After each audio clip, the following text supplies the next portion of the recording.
தமிழகத்தில் ஸ்டாலினின் மருமகன் சபரீசன் அதிரடியான கைதா? மிக முக்கியமான ஒரு செய்தி ஒன்றை பார்க்க போகிறோம் நண்பர்களே. மிக முக்கியமான ஒரு செய்தி என்பதன் காரணமா வீடியோவை full and full A to Z பார்க்குமாறு கேட்டுக்கொள்ளப்படுகிறது. குறிப்பாக நம்முடைய தமிழ்நாட்டில் பொறுத்த வரைக்கும் ஸ்டாலினுடைய மருமகனை அதாவது சபரீசனை பார்த்தீங்கன்னா அதிரடியாக கைது செய்யறதுக்கான வாய்ப்புகளும் சாத்தியக்கூறுகளும் இருக்குது அப்படின்னு சொல்லிட்டு டிஎம்கே உடைய ஃபேமிலியின் சார்பில் பேசப்பட்டு கொண்டிருக்கக்கூடிய ஒரு வேளையிலே நண்பர்களே, ஸ்டாலினின் மருமகன் அன்பு மருமகன் துரியோதனா அப்படின்னு சொல்லிட்டு மகாபாரதத்தில் சொல்வதை போல அன்பு மருமகன் நம்முடைய சபரீஷன் அவர்கள் தான் 2026 தமிழ்நாட்டுடைய முதலமைச்சர் மாண்புமிகு திரு ஸ்டாலின் அவர்கள் சிஎம் ஆனதுக்கான காரணமே. ஓகேங்களா? ஸோ நிறைய விதமான ஸ்கெட்சு எங்கெங்க என்னென்ன ஸ்கெட்சு போடணும், யாரை தூக்கணும், யாரை தூக்கக்கூடாது, எல்லாத்தையுமே பார்த்தீங்கன்னா நன்கு தெரிந்தவர்கள் தானே.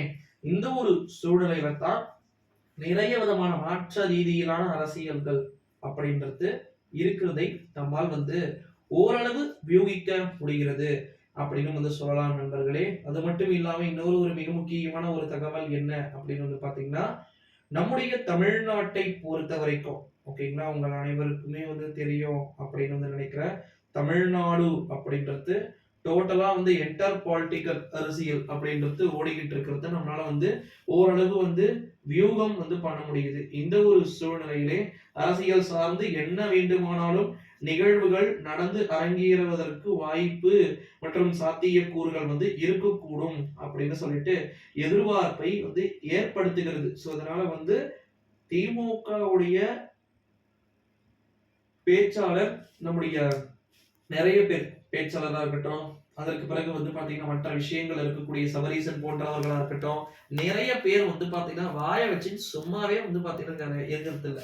எதனா ஒரு விஷயத்த சொல்லிடுறீங்க, அது எதனா ஒரு விஷயத்த திமுக பிடிச்சி அவங்க அதை பெருசு பண்ணிடுறாங்க. அதுதான் உண்மையும் கூட. ஏற்கனவே ஹிந்தி தெரியாது போடா அப்படின்னு சொல்லிட்டு டிஷர்ட்ல எழுதுறது மறந்துட்டாங்களா அப்படின்னு சொல்லிட்டு தெரியல.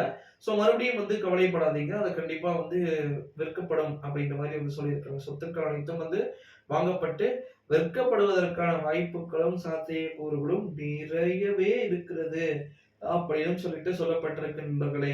ஸோ நம்முடைய தமிழ்நாட்டை பொறுத்த வரைக்கும் உண்மையில சபரீசன் கைது செய்யப்பட வேண்டிய ஒரு சூழல் இருந்துச்சுன்னா யார் யாரெல்லாம் கைது செய்யப்பட போறாங்க, எவரெல்லாம் கைது செய்யப்பட போறாங்க அப்படின்றத நம்ம கம்பல்சரி பார்க்கிறோம். எது எப்படியா இருந்தாலும் சரி ஓகேங்களா, தமிழ்நாட்டுல டோட்டலா சிஎம்மா இருக்கட்டும் அல்லது மற்ற வேறு யாரானா இருக்கட்டும் ஓகேங்களா, கண்டிப்பா அவர்களுக்கு எதிராக போச்சுன்னா அவர் கேட்கதான் செய்வாங்க. ஸோ அதனால மறக்காம நம்முடைய சேனலோட தொடர்ந்து இணைந்திருந்த நண்பர்களே. ஏன்னா சபரீஷன் அவருடைய கிடுக்குப்பிடி கேள்விகள் நிறைய இருக்கு. சபரீஷன் கிட்ட நிறைய கேள்விகள் கேட்க வேண்டியது இருக்கிறது. அந்த கேள்விகளை எல்லாம் கேட்டோம் என்றால் திமுகவினரை கேட்டோம் என்றால் தெரித்து ஓடிவிடுவார்கள் அப்படின்னு சொல்லிட்டு குற்றச்சாட்டுக்கள் முன்வைக்கப்பட்டு கொண்டிருக்கிறது திமுகவின் மேல. ஸோ அதனால திமுக மேலேயும் கொஞ்சம் தவறுகள் இருக்குமோ என்ற எண்ணம் இருக்கிறது. ஸோ அதனால் தொடர்ந்து நம்ம வெயிட் பண்ணி பார்க்கலாம் நண்பர்களே. ஸ்டாலினுடைய மருமகன் சபரீசன் கைதை பற்றி நீங்கள் என்ன நினைக்கிறீங்கன்றது